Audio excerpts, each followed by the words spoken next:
Adver Games. Es muy posible que alguna vez hayáis jugado, probado o visto en diferentes vídeos exactamente este tipo de juegos del que os voy a hablar. Y con este tipo estoy hablando de los Adver Games. Ya sabéis, una de esas publicidades que está disfrazada como un videojuego para solo venderte algo. Adver Game viene de las palabras advert y game. No Albert, Albert. O sea, anuncio videojuego. Si no sería Alberto videojuego y pues no tendría mucho sentido. Años atrás esto era mucho más popular. Concretamente desde los 90 hasta poco después de la década del 2010. El 95% de estos juegos, si es que Ah, es gas, boludo. Mira. realmente se les puede llamar juegos, son terribles. Tan malos que ni regalados la gente los juega. Porque, al fin y al cabo, son más juegos. Son terribles. Tan malos que ni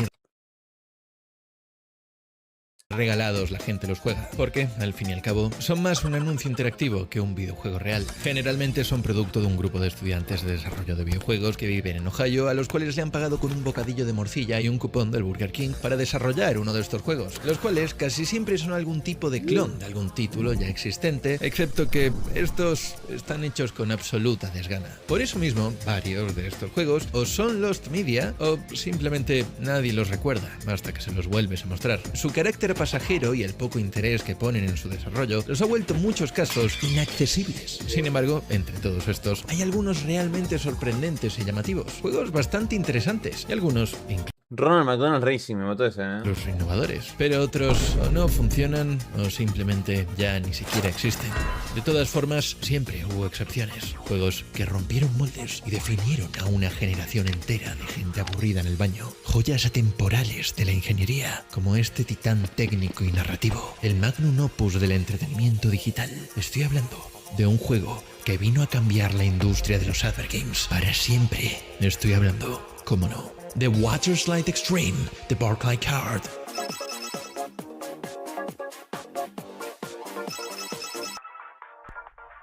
Barclaycard es una financiera multinacional que pertenece a Barclays, la principal financiera de tarjetas de crédito en el Reino Unido. De hecho, el ex CEO de Barclays es mencionado en la famosa lista de Jeffrey. Oh, vaya, qué casualidad. Y ahora me preguntaréis, Gas, ¿qué cojones tiene que ver una financiera londinense con un tobogán de agua volador que por algún motivo está por encima de la ciudad de Nueva York? Pues, no lo sé. Lo que sí sé es que en Water Slide Extreme podías disfrutar de un increíble gameplay de altos octanos, en el que tenías que recoger unos puntos en forma del diamante verde ese de los Sims, además de esquivar cangrejos y patos de goma malvados en una asombrosa... Alto escenario, boludo, en la ciudad esa. Patos de goma malvados. Tremendo. En una asombrosa e inmersiva ciudad en 3 dimensiones e increíbles efectos de sonido con tecnología Dolby Digital HD Surround, la cual era imposible de apreciar desde los simples altavoces de un iPhone 3G. Si buscamos un vídeo en YouTube sobre este juego y nos vamos a los comentarios, veremos que la gente lo recuerda con nostalgia, escribiendo cosas como: bro, ¿por qué lo sacaron de la App Store? Man, this shit hit me with nostalgia and feels. ¿Alguien se acuerda de jugar a este juego en su iPod Touch? La verdad que yo no recuerdo tener un iPod Touch, eso era muy del primer mundo. Estos comentarios son verdaderamente sorprendentes, lo sé. Y lo primero que se os pasará por la cabeza al leerlos es: ¿cómo es que esta gente se lo pasaba bien jugando a esa mierda? Para ello es muy importante que entendáis lo siguiente. Hoy en día hay cientos de juegos free to play. Tenéis de todo para elegir. En la era moderna los juegos free to play aparecen por todas partes. Son como una especie de plaga que sale de abajo de las piedras. Todos los días aparece uno en Steam o en la Play Store con increíbles gráficos, un gameplay adictivo y encima, como dice en el título, gratis. Esto en 2009 no existía. A ver, Buen video, pero lo voy a ver mañana. Lo voy a mega ver mañana.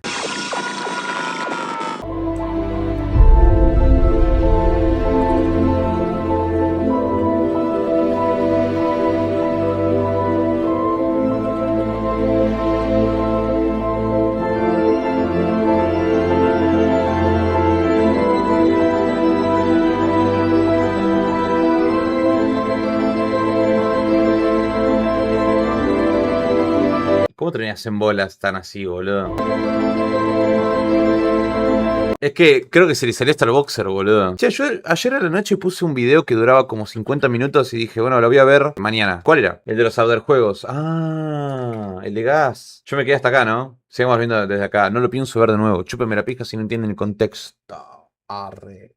Voy a picar el picador de marihuana. El video sobre los juegos esos que antes vendían. Que vendían no, que te lo daban, por ejemplo, el Pepsi Man, juegos de ads. Juego free to play, pero la gran mayoría eran todos copias del Counter hechos en Turquía y Kazajistán o algún shooter del estilo que intentaba copiar a Call of Duty. Cuando era niño me pasaba horas jugando en páginas como Miniclip, Free o minijuegos.es. Ese era mi pasatiempo y mi forma de jugar cuando mis padres no podían permitirse comprarme un juego por Steam o un buen ordenador que corriese juegos más modernos. Más adelante descubrí quién era el amigo y Víctor Val, pero esa es otra historia aparte. Lo que ocurría es que yo quería jugar a Garry's Mod, pero no me corría bien ni al Madness Interactive en el Internet Explorer. Que por cierto, he de decir que ese juego es sorprendentemente bueno para haber salido en 2003 y ser solo de navegador. Quizá debería hacer un vídeo entero hablando sobre juegos Flash tan buenos como este y cómo impactaron a la infancia de toda una generación. Suscribíos si os interesa ver un vídeo así y también obviamente dejad vuestro me gusta. Había días en los que me tiraba tardes enteras buscando un nuevo juego gratuito online. Y recuerdo como con el paso de los años cada vez había más y más juegos en 3D que se podían jugar en el navegador de manera gratuita. Eso antes del 2010 era muy raro. Pero cuando se popularizó Unity, el motor gráfico, lo cambió todo. Empezaron a hacer un montón de estos juegos en 3D y había cada día más videojuegos de navegador gratuitos de los que podías disfrutar sin tener que pagar nada. Así que, para que entendáis y os pongáis en situación, antes de la gran cantidad de juegos free to play que hay disponibles hoy en día, varias marcas aprovecharon esa falta de contenido en el pasado para publicitarse, haciendo que, en aquella época, cualquier juego que tuviese gráficos en 3D y fuera gratuito fuese bienvenido por muchas personas que no tenían otra cosa para jugar. Para que os hagáis una idea, el juego ese del tobogán tuvo millones de descargas y para lo único que servía era para publicitar una financiera de tarjetas de crédito. Ese era el nivel. Mirad este comentario. Este fue el primer juego que jugué en iOS. Mi amigo del colegio me dejó jugarlo en su iPod Touch antes de tener el mío y me enganché. Los de Barclaycard consiguieron que millones de personas descargasen voluntariamente una publicidad de una tarjeta de crédito y se pasaran horas jugando con ella. Fue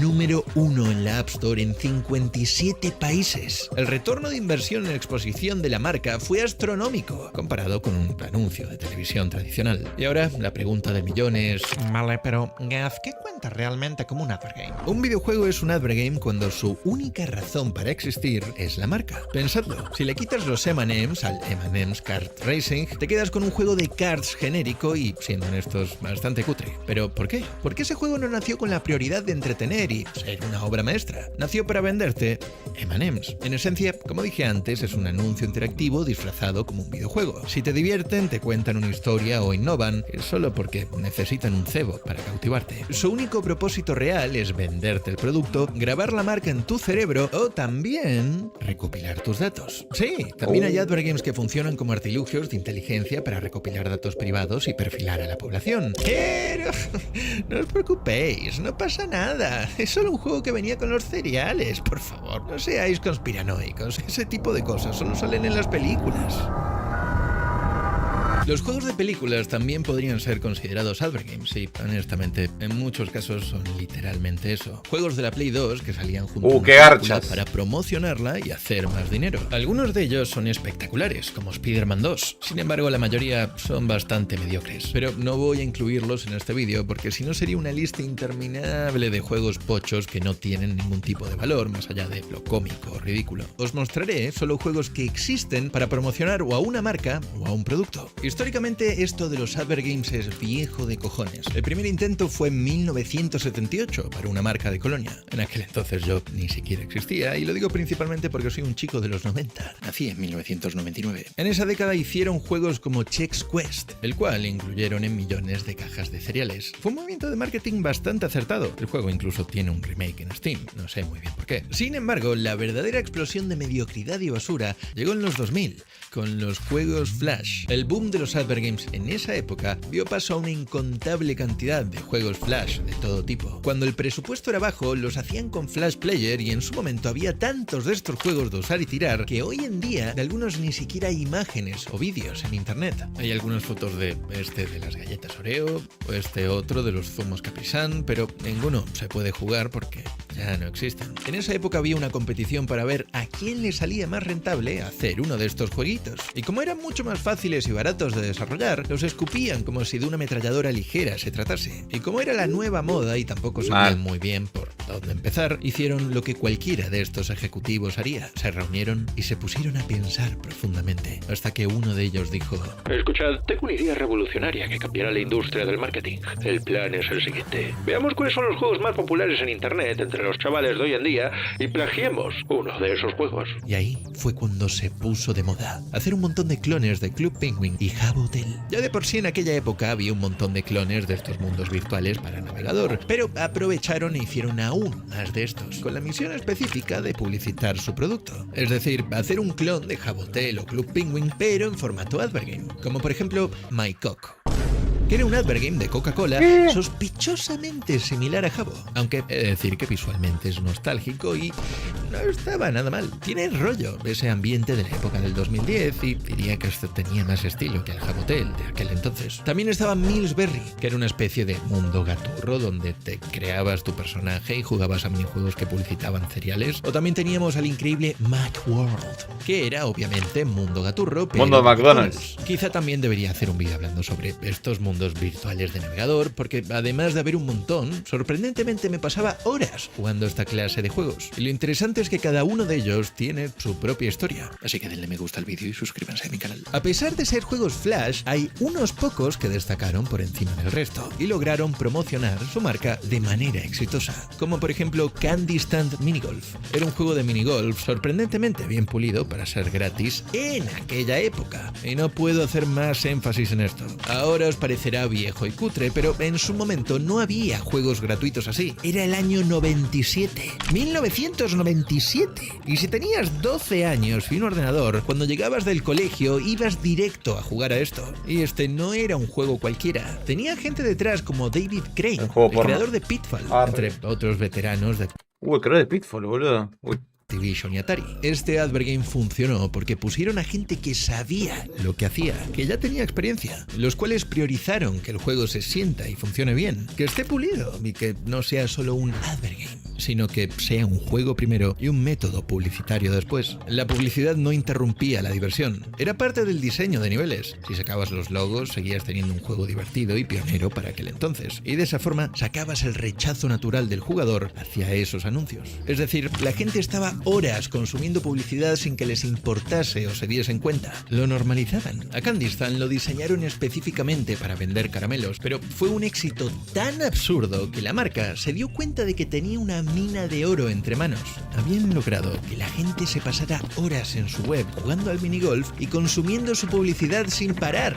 Era infinitamente más efectivo que quemar millones en anuncios de televisión, que a la gente en realidad no les interesa. Y la marca responsable de esta campaña de marketing era Nabisco. Primero hicieron Candy Stand como experimento y al ver que imprimía dinero y atención, 2 años después construyeron algo todavía más grande, Nabisco World. Ya en aquella época Nabisco había entendido rápido que los niños iban a jugar a cualquier cosa si le mostrabas como premio una galleta con algún tipo de animación. Lo gracioso es que a día de hoy sigue pasando exactamente lo mismo con juegos como el Cookie Clicker o incluso Roblox. Hicieron todo un parque de advergames con la mayoría de sus marcas para, obviamente, publicitarlas y venderlas. La web tenía juegos muy chulos, como uno de luchadores de sumo con las galletas Ritz, o también uno de ping pong que se llamaba Nabisco World Extreme Yellow Pattern Sticks Extreme Ping Pong. Increíble nombre. Hicieron incluso un juego de coches llamado Super Stack 500.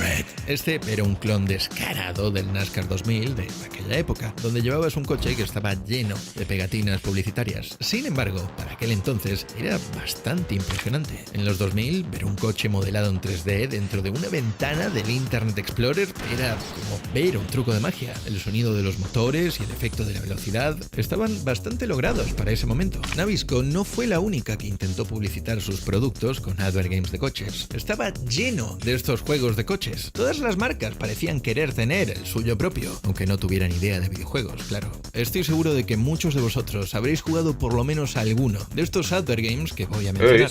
Aunque dudo que alguien jugase este durante más de 5 minutos por voluntad propia. Os presento a Yaris, el advergame de Toyota. Mientras que Toyota es muy conocida por hacer los mejores coches, este juego entra directamente en el Museo de la Fama fama de los peores juegos de la historia. El juego era tan malo que daba pena. Era feo, tenía controles de mierda, le salía un tentáculo robótico al coche, había luchadores de sumo en triciclo. Qué mal. Era muy raro. Más que un juego de carreras, era como La una verga. especie de shooter donde disparabas a reproductores MP3 gigantes, tostadoras voladoras y otros objetos domésticos con patas de araña. No sé quién cojones fue el que diseñó este juego, pero definitivamente Yaris entra en el low tier de la lista de los Adver Games. ¿Cuántos coches habrá vendido Toyota gracias a esto?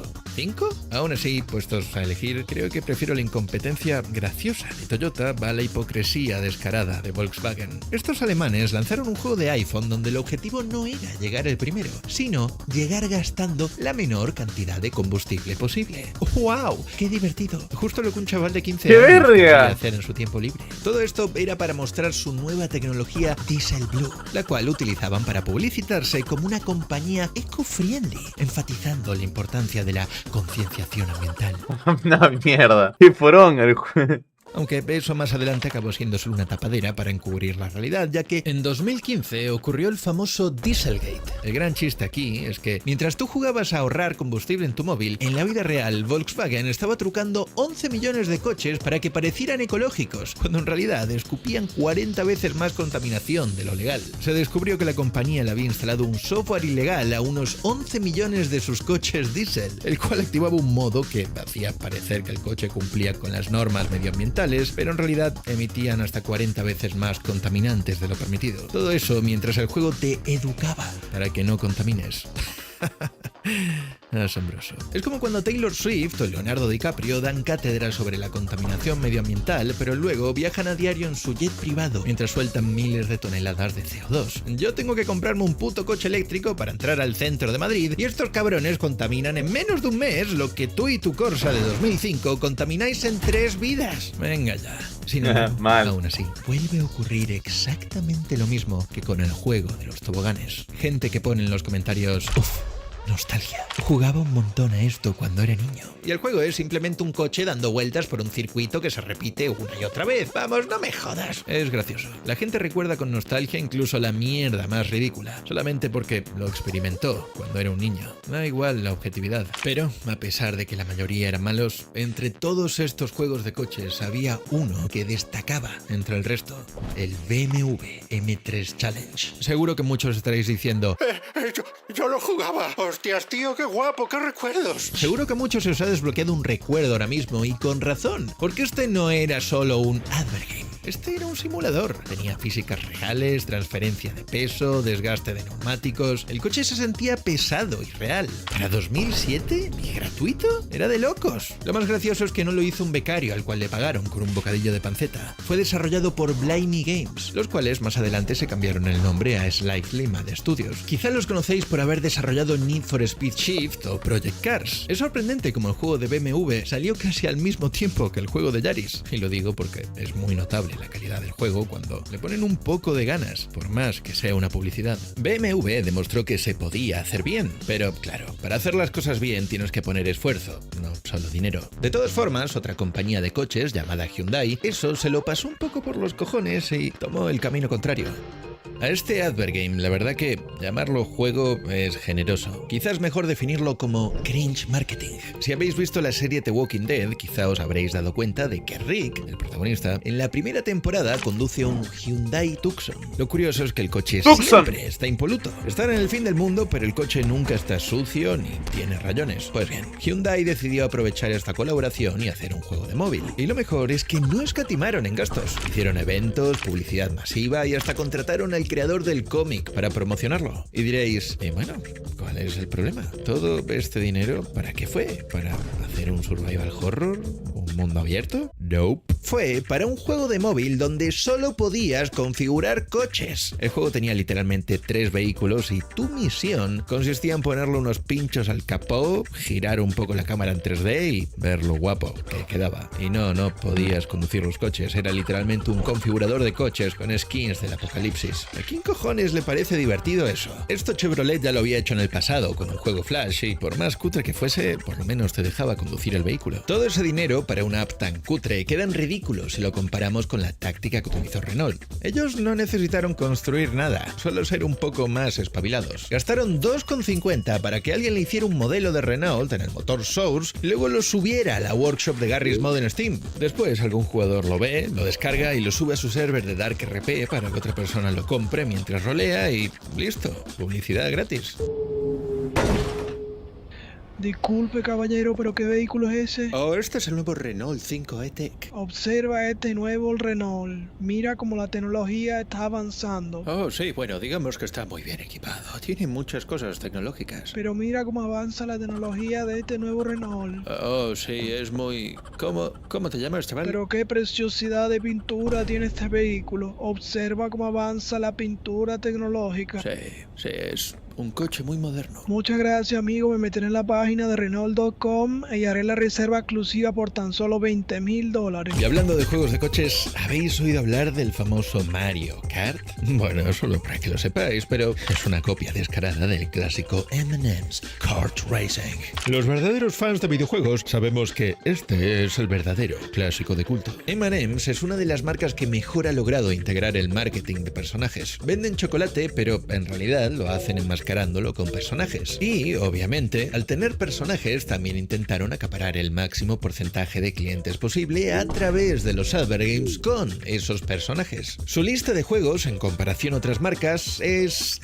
significativa. 31 juegos documentados. Y digo documentados porque son los que han sobrevivido. El resto, nadie sabe dónde están o ya no existen. Y eso es porque llevan spameando juegos desde la época del CD-ROM hasta la era actual de los móviles. Curiosamente, su época dorada fue al principio, con M&M's The Lost Formulas. Quizá a algunos os suene. Esta era una copia descarada del Crash Bandicoot, aunque para ser solo publicidad jugable, estaba bastante bien logrado. A ver, es feo, pero eran los 2000. Y a diferencia de otros advergames que eran basura, este tenía un diseño de niveles sólido, una dificultad que no perdonaba y gráficamente ha envejecido como la leche, pero los gráficos para la época eran bastante buenos para un juego promocional. La clave de esto es que para muchos niños que solo tenían un PC y no una Play, ese fue su Crash Bandicoot. No les importaba que fuera una copia barata, esa era su copia barata, y les permitía sentir que jugaban a algo de consola sin tener la consola. Muchos de vosotros quizá no lo habéis experimentado, pero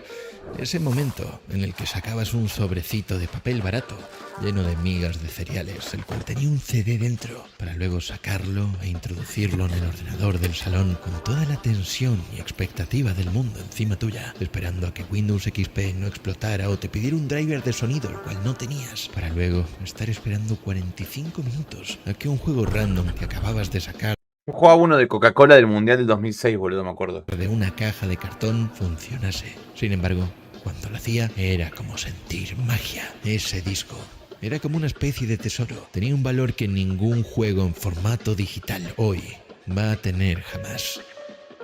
Pero bueno, tampoco confundamos que la experiencia sea nostálgica con que el juego sea bueno. Es solo un juego para promocionar M&M's. No es que el juego sea Red Dead Redemption 2, ¿comprendéis? Este disco lo distribuyeron masivamente de forma gratuita y eso marcó la infancia de miles de niños que no esperaban que un regalo fuese tan bueno. Fue una de las campañas de marketing más grandes en cuanto a dulces y golosinas. Aunque el problema vino después. Vieron que el juego gustaba y dijeron, ¿y si cobramos por esto? Y así nació su gemelo para la PlayStation 1. M&M's Shell Shocked. Mismos gráficos, mismo motor, pero ahora costaba dinero y era para la Play. Un cash grab de manual. Era un advergame de pago, como Pepsi Man, aunque con una gran diferencia. Pepsi Man fue realmente un juego muy innovador y con él sentaron las bases mecánicas del género de juegos como Temple Run o Subway Surfers antes de que siquiera existieran los móviles modernos. Sin embargo, M&M's no tomó ese camino. En lugar de innovar, su estrategia fue el oportunismo, algo que veremos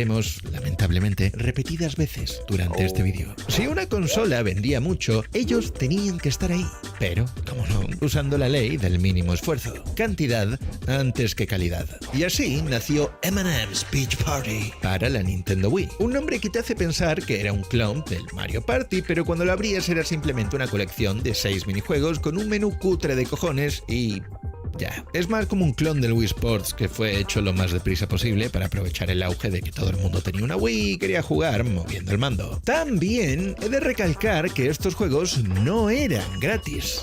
No.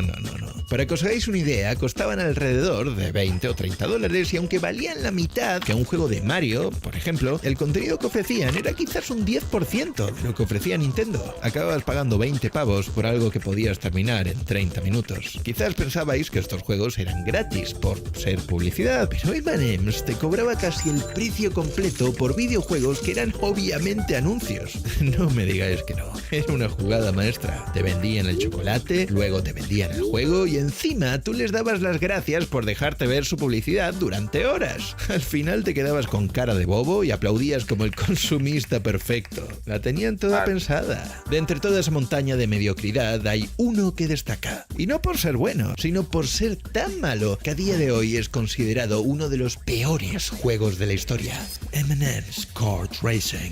Yo no sé quién coño fue el diseñador de este juego, pero tiene decisiones en el diseño que son más que cuestionables, por decirlo de la forma más respetuosa posible. Si podéis, tenéis que probar este juego. Es como un software diseñado específicamente para parecer un shitpost de esa época.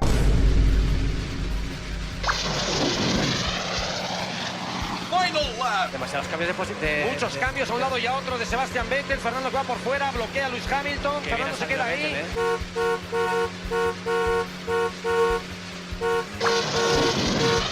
Este juego no solo tiene controles terribles, sino también sonidos irritantes y gráficos que parecían de la generación anterior, ya en aquella época. Cuando lo juegas parece que a tu personaje le han partido los putos brazos y le cuesta girar el volante, te acabas chocando con todo, tardas 2 días laborales en girar hacia uno de los dos lados y encima el diseño de niveles es horrible. Hay obstáculos en cada esquina que te hacen chocar constantemente. Además, el personaje gira el coche horizontalmente mientras conduce. No sé muy bien por qué. Fue claramente un intento descarado de copiar a Mario Kart sin ponerle ni un mínimo de esfuerzo. Uno pensaría que esta gente aprendió su lección con este juego. Sin embargo, hoy en día los Hyper Games de M&M's son aún peores y bastante más cutres que esto. Son solo clones de juegos estilo Candy Crush mezclado con otros puzzles y minijuegos distintos. Han optado por juegos genéricos, baratos, rápidos y sencillos de desarrollar. Ya ni siquiera intentan hacer algún truco o algo especial para llamar la atención, simplemente copian lo que funciona en la App Store y le ponen una pegatina con su marca. En los 2000, si querías venderle una hamburguesa a un niño, no bastaba con un anuncio en la tele. Tenías que esforzarte mucho más. Y nadie dominaba mejor el arte del soborno infantil con juguetes de plástico que esta gente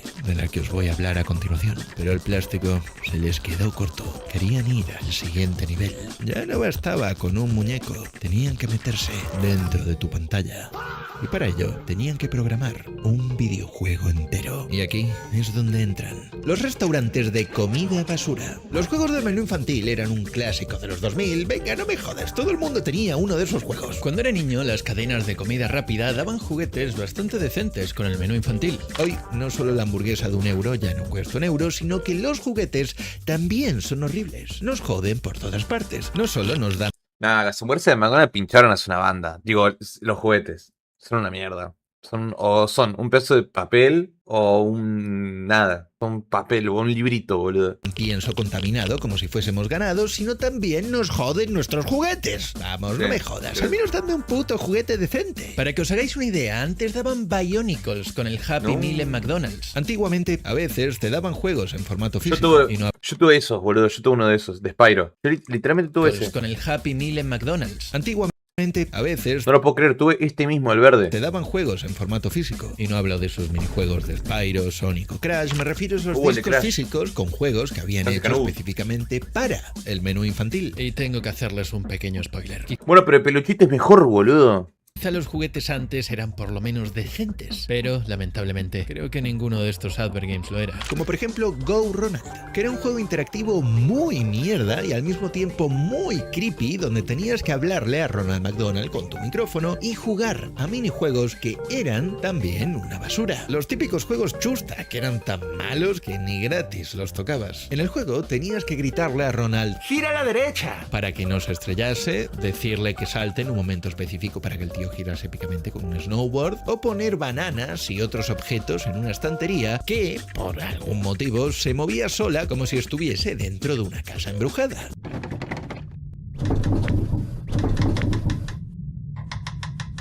Good job. Just a few more. Y digo que el juego es muy creepy porque mirad a este cabrón. ¿Cómo cojones vas a hacer un juego para niños donde aparezca este tío? Los críos se van a poner a llorar. Con razón, este espécimen ya no es más la mascota de McDonald's. Lo que más me hace gracia de este juego era que, por la cara, había como un reproductor de imágenes donde podías ver una imagen de unos globos, otra de Ronald McDonald posando para una foto, unas casas, Ronald McDonald esperando subir una montaña en un telesquí, o fotos de gente random en baja resolución. Sin embargo, lo que más me gusta de este Advergame es su increíble reproductor de música, del cual podías escuchar 3 canciones exclusivas de nuestro amigo Ronald McDonald.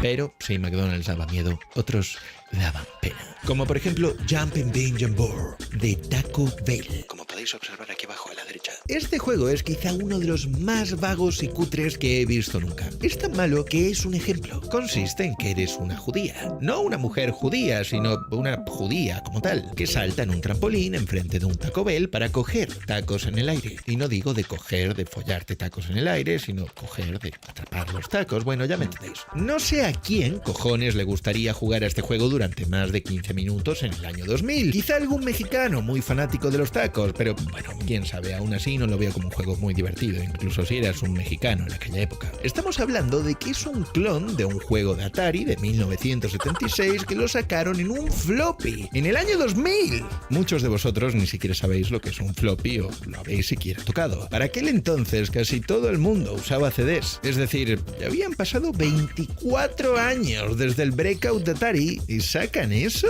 Podrían haberse calentado un poco más la cabeza, ¿no? Supongo que al ver este desastre, Taco Bell decidió hacer algo más complejo y creativo para incluir en sus menús infantiles. Así que años más tarde hicieron la maniobra opuesta, la redención taquera máxima. Supongo que John Bell, el creador de Taco Bell, decidió invertir un poco más de dinero para regalar el My Sims con el menú infantil. ¿Qué cojones? Sí, el juego entero. What the fuck? A mí también me sorprende, la verdad, no os voy a engañar. Te daban el Animal Crossing ese que hicieron de los Sims con el menú infantil. Y lo más sorprendente es que a diferencia del juego que comprabas en la tienda, el disco de Taco Bell no pedía una key para instalarlo. Podías meter el disco y jugar tranquilo del tirón. Pasaron de regalarte un disquete con un juego que ahora tiene como 50 años a regalarte un disco con un juego de la época que encima estaba desbloqueado. Esta promo fue en septiembre de 2010 y como My Sims ya tenía casi 3 años, supongo que para EA el juego ya había vendido lo que tenía que vender y dijeron, hey, ¿por qué no lo regalamos en el menú infantil de Taco Bell? Y esa forma servía para enganchar a los niños no solo a los alimentos bioingenierizados de Taco Bell, sino también a la marca de los Sims.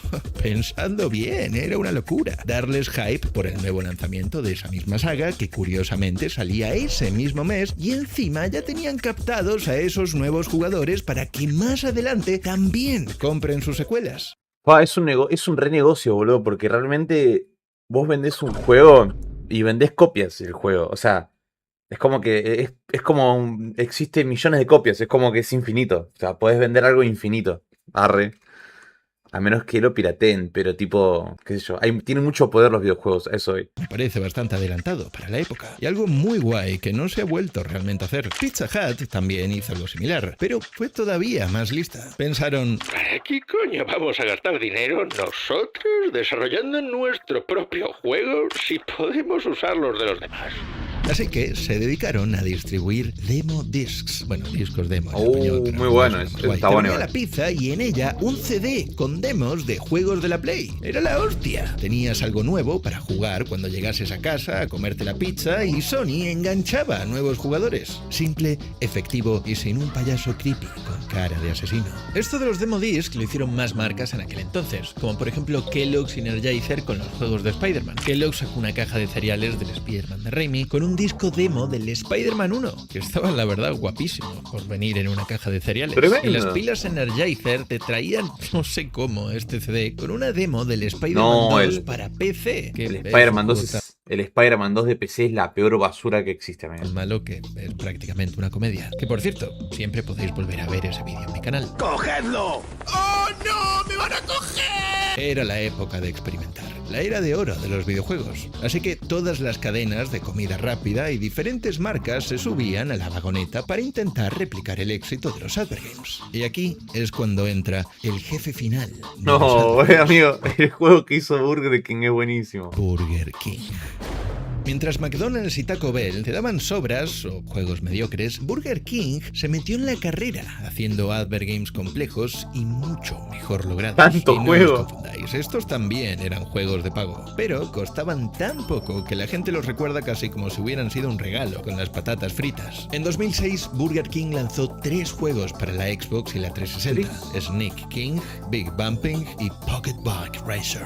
No te los daban gratis por comprar una hamburguesa, sino que primero tenías que comprar el menú completo, lo cual obviamente ya ibas a hacer, y luego pagabas 4 pavos por cada uno de esos juegos. No solo lograron cobrar por publicidad, sino que también lograron que la gente hiciera cola para comprarla. Lo curioso era que estos eran discos híbridos. Funcionaban tanto en la Xbox original como en la 360, algo técnicamente llamativo para la época, sobre todo para un Advergame de $4. En 2006, los de Burger King se dieron cuenta de que McDonald's tenía secuestrado el mercado infantil. Hacían solo juegos para niños muy pequeños. No eran edgys, les faltaba más personalidad, eran muy familiares. Así que ellos aprovecharon esa carencia y apuntaron a los adolescentes y jóvenes adultos. Mientras McDonald's te daba un pedazo de plástico con un jueguito simple de Spyro, Burger King buscó algo más complejo. Te vendía un disco de la Xbox 360 con gráficos 3D modernos, logros y un modo multijugador. Y estos juegos no fueron basura publicitaria. Sneak King es un juego de sigilo bastante original.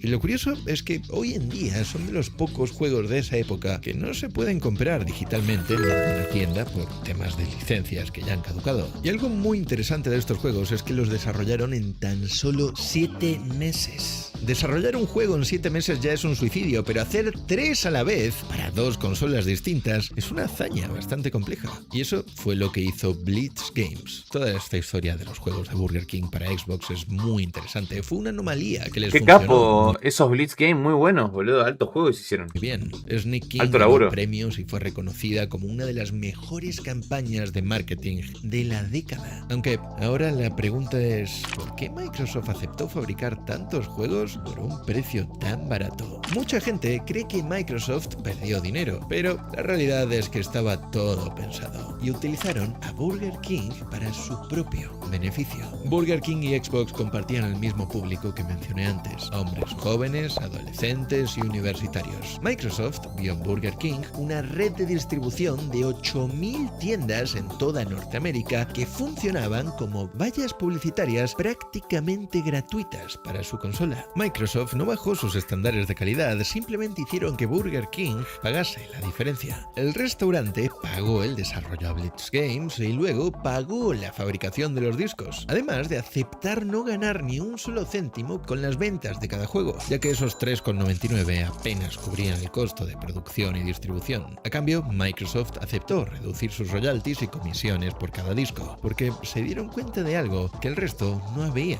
visto hasta ese momento. El valor publicitario de tener a Xbox en cada menú de Burger King valía mucho más que los pocos dólares que ganarían por venta.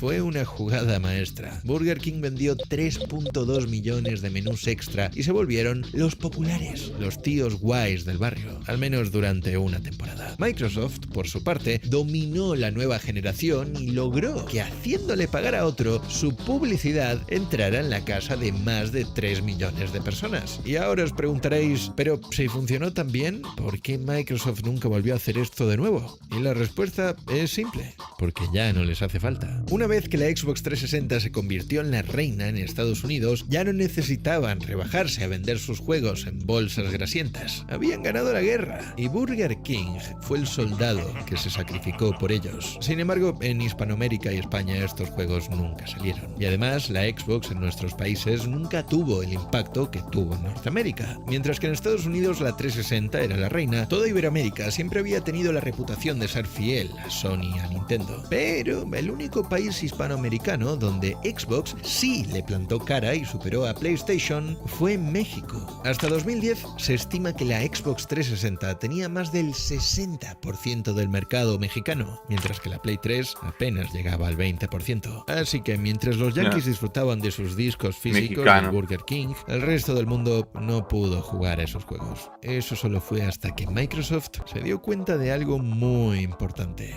El futuro era digital.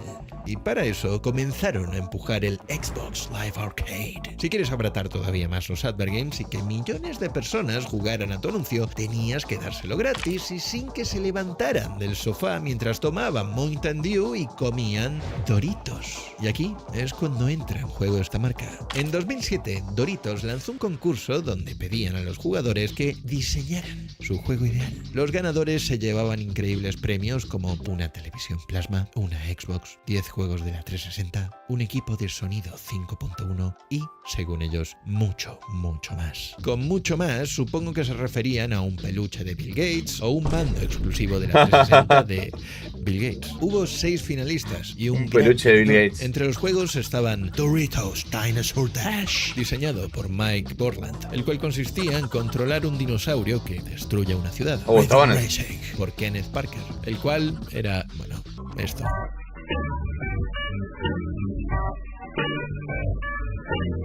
Monkeys from Mount Rarísimo. Diseñado por Juanito Lagasco. De este no hay vídeo, pero sí hay fotos del juego. Y también hay una foto de su diseñador, Juanito Lagasco. Dejen un me gusta y un comentario por Juanito. Pero bueno, aquí empezamos con el top 3 Best Dorito Games Ever Made in History. El Tier 1 de los mejores juegos de este gran concurso. El tercer premio fue para Jeremy Madsen, el cual diseñó PB's Quest for Flavor, que consiste, según él, en que controlas un bicho que quiere impresionar a una bicha y para ello tienes que recolectar Doritos en una casa. Increíble y profunda idea, lo sé. Ahora, os preguntaréis por qué no estoy poniendo gameplay del juego, pero es que no hay. No sé ni siquiera si lo terminaron. Simplemente están estas fotos y ya. Los únicos que tienen gameplay son este del dinosaurio, este del ritmo y un par más. Al del ritmo cualquiera. No hay que olvidar que gracias a este juego, Jeremy se ganó una televisión plasma de 42 pulgadas y un peluche de Bill Gates. Buen trabajo, Jeremy. Que la fuerza te acompañe. Sin embargo, entre todos estos increíbles juegos había uno que destacaba sobre el resto. La historia cuenta que una chica llamada Jill Robertson ganó el primer premio con una idea bastante simple. Ella pensó: ¿y si metemos a nuestros avatares de la Xbox 360 en una especie de wipeout y humor amarillo? Lo dijo tal que así, con voz de Robert De Niro. Para finales de 2010, Doritos Crash Course ya tenía 1.4 millones de descargas. La gente se estaba viciando en serio. El juego era simple, un plataformas con obstáculos, pero frenético, adictivo y sobre todo muy divertido para jugarlo con tus amigos. Ver cómo tu avatar personalizado de Xbox Live se daba hostias era muy gracioso para aquella época. La gente no lo jugaba irónicamente, se habían enganchado de verdad. Había piques, speedruns y gente pasando tardes enteras con amigos jugando. Y el juego era 100% gratis, sin trucos. Pero, claro, al Microsoft y Doritos ver que tenían semejante éxito entre manos y observar como para finales de 2011 el juego había conseguido más de 4 millones de descargas, hicieron lo que cualquiera de estas empresas desconectadas de la realidad haría: hacer una secuela y ponerle microtransacciones. No, ¿qué? Esta secuela era mejor. Tenía mejores gráficos, nuevos mapas en la selva, nuevos mapas en la Antártida y ya, pero habían infectado el juego con microtransacciones y un grindeo que te sacaba todas las ganas de jugar al juego. El juego estaba diseñado para ser frustrante de cojones, a menos que usaras tu tarjeta de crédito. Se estima que alcanzó entre 1 y 1.5 millones de descargas en su primer año, lo cual pues para Microsoft fue una cifra bajísima comparada a los 4 millones que tuvo el original. Y como el juego dependía totalmente de servidores online por las microtransacciones, cuando vieron que dejó de ser rentable en 2014, simplemente tiraron del cable. A la mierda. El juego tuvo una recepción tan mierda que cerraron los servidores apenas un año y medio después de su lanzamiento, haciendo que hoy Doritos Crash Course 2 sea Lost Media. Ya no se puede jugar. Desapareció para siempre porque era un servicio, no un juego. Sin embargo, el primero, el original, el que se hizo como un proyecto con más interés y ganas, ese sí que sigue vivo. Es retrocompatible y puedes bajarlo ahora mismo en tu Xbox. Es la prueba definitiva de que lo que es más simple y honesto es mejor que complicar las cosas por pura avaricia. Si la avaricia se cargó a la secuela de Doritos, la arrogancia fue la que parió a nuestro siguiente protagonista. Bulletstorm. Y Doritos al menos intentaban caerte simpáticos, querían ser tus colegas, pero en 2011 Electronic Arts y Epic Games decidieron tomar otro camino distinto. Como no eran los líderes del mercado de los shooters, aplicaron la táctica más vieja del marketing: atacar al que va en cabeza. En ese momento Battlefield 3 no había salido aún y Call of Duty se había posicionado como el rey indiscutible. Call of Duty 4 y Modern Warfare 2 habían vendido una barbaridad y acababa de salir Black Ops, el cual estaba rompiendo todos los récords. Mientras tanto, Epic Games preparaba el lanzamiento de Bulletstorm, un juego que era distinto a Black Ops, pero cuando lo veías parecía otro shooter más del montón. Entonces, ¿cómo convences a un fan de Call of Duty para que pruebe esta otra alternativa? Epic Games y EA tenían la respuesta. En lugar de hacer un anuncio normal, lanzaron un intento de campaña de desprestigio en formato advergame llamado Duty Calls, the calm before the storm. Me acuerdo de esto, yo lo jugué, boludo. Es un jueguito que te podías descargar para PC, era una parodia. Decidieron gastarse una millonada en crear un juego que no buscaba divertirte, sino burlarse de la competencia directa y de paso insultar a los jugadores que lo consumían. I am an enemy.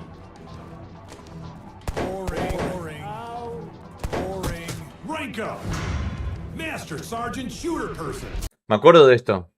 En cuanto a la jugabilidad, era básicamente un sketch que intentaba hacerse el gracioso con los típicos clichés de Call of Duty. El diseño del nivel era literalmente un pasillo hecho específicamente para que fuera imposible perderse. Cada pocos segundos te subían el nivel, el arma tenía una animación de recarga ridícula y cada vez que te rozaba una bala, la pantalla se llenaba de sangre roja y una voz gritaba Bloody scream!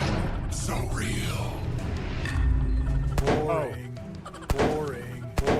I'm gonna point at you and say something serious.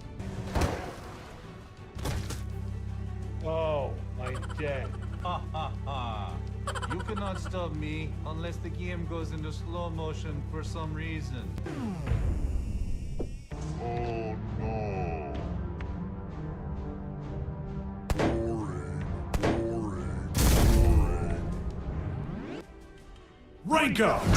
Sergeant, Master Sergeant Shooter Person. Este advergame fue desarrollado por un pequeño equipo del estudio de People Can Fly. Hoy los juegos pesan 150 millones de gigas, pero en aquel entonces, como mucho, pesaban 8 o 12 gigas. Entonces, ¿por qué un chiste de 5 minutos pesaba casi 1 giga en 2011? Porque técnicamente era un bloatware. El 70% del peso de todo el instalador era simplemente el tráiler en alta definición de Bulletstorm. Okay. USA is dominate. I am crying tears.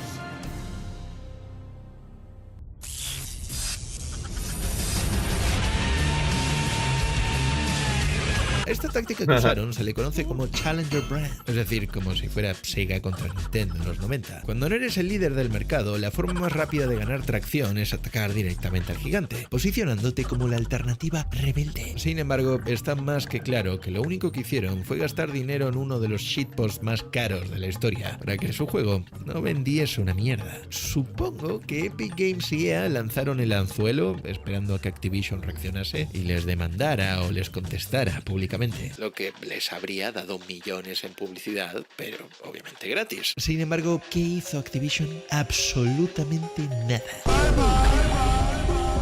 Les hicieron stonewalling y dejaron que Duty Calls muriera como un meme de una semana. Y ahora os preguntaréis, pero Gaz, bueno, ¿al menos funcionó toda esta campaña? Como fenómeno viral, sí, fue gracioso. Fue gracioso, pero para mí era más, o sea, era como, o sea, la gracia era que se burlaba del Call of Duty, pero al final era como que no sé, yo quería seguir jugando al Call of Duty después de jugar esto, es como que me daba risa. O sea, no lo veía como algo tan... Durante unos días hubo millones de descargas y los vídeos de YouTube explotaron. Pero como herramienta de ventas, no fue una buena campaña de marketing. Al final de los 5 minutos de gameplay, Duty Calls te ponía el tráiler de Bulletstorm con el mensaje ¿estás cansado de lo mismo? Prueba esto. Pero Bulletstorm fue aclamado por la crítica y aún así vendió muy por debajo de las expectativas de EA. Para empezar, el chiste se hizo viral, pero no vendía el juego. La gente se lo descargó, se rió un ratillo y pensó, ¡oh, qué gracioso!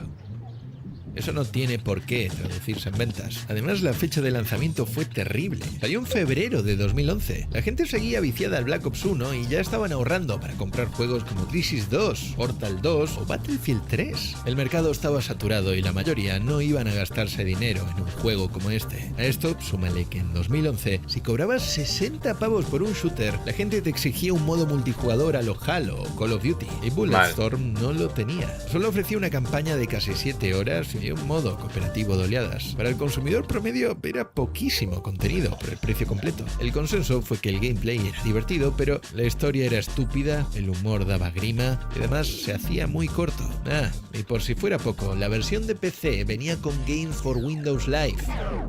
¿Y qué conclusión sacamos de todo esto? Que, por lo que sea, insultar al público que consume shooters no es la mejor estrategia para convencerles de que compren tu shooter. La gente se descargó el chiste publicitario de 800 megas, se rió durante 5 minutos, lo desinstaló y ¡oh, sorpresa! Se puso de nuevo a jugar a Call of Duty. En la industria del videojuego se han hecho varios de estos minijuegos para usarlos como herramienta de marketing y así promocionar sus títulos principales, como PT de Kojima, Dead Rising 2 Case Zero o el Ground Zeroes, que fue básicamente la vez en que Konami tuvo la cara dura de cobrar 30 pavos por una demo. Sin embargo, esto de hacer un diss track jugable, financiado por una multinacional como EA, con el único propósito de intentar reírse y humillar a un competidor directo como Activision, eso solo ha pasado una vez. Nadie más lo ha hecho, porque es caro, te arriesgas a que te demanden, y como demostró el caso de Bulletstorm, no sirve para vender tu producto. Epic Games olvidó la regla fundamental que Burger King, M&M's, McDonald's, Taco Bell, Nabisco y Doritos sí entendieron a la perfección. El objetivo de estas campañas no es ganar una guerra de egos y de quién es el mejor en lo que hace, es meterse en tu cabeza, poco a poco, muy sutilmente. Al final del día, daba igual si estabas tirándote por un tobogán volador en Nueva York para publicitar tarjetas de crédito, disparándole a tostadoras con patas de araña montado en un Toyota, gritándole al micrófono para que un payaso siniestro no se estrellase o controlando a un perturbado que acosaba a la gente para venderle unas hamburguesas. Todos estos títulos compartían exactamente el mismo ADN. Se diseñaron para que miraras el logo un rato y fueras a la tienda. No son un videojuego con anuncios, son un anuncio con mecánicas de videojuego. Después de ver todo esto, podríais pensar que el género del advergame desapareció, que es algo del pasado, de los 2000, que las marcas se dieron cuenta de que hacer un clon barato de Mario Kart ya no merece la pena. Pero no es cierto, porque el advergame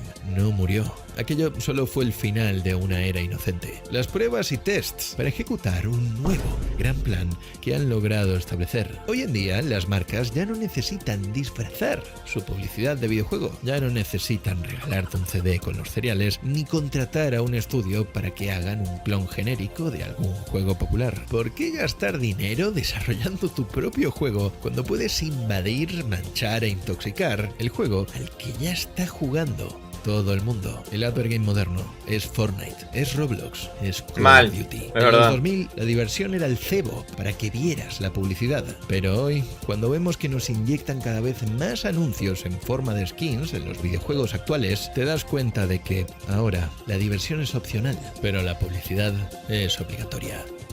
Soy Gaz Adventures. Espero que os haya gustado este vídeo. Nos vemos en otra ocasión. Qué gracioso. Es verdad, boludo. Ahora es todo ad. Si te lo pones a pensar. Che, muy buen video, boludo. Me re gustó. Muy buen video. Aguante Gas.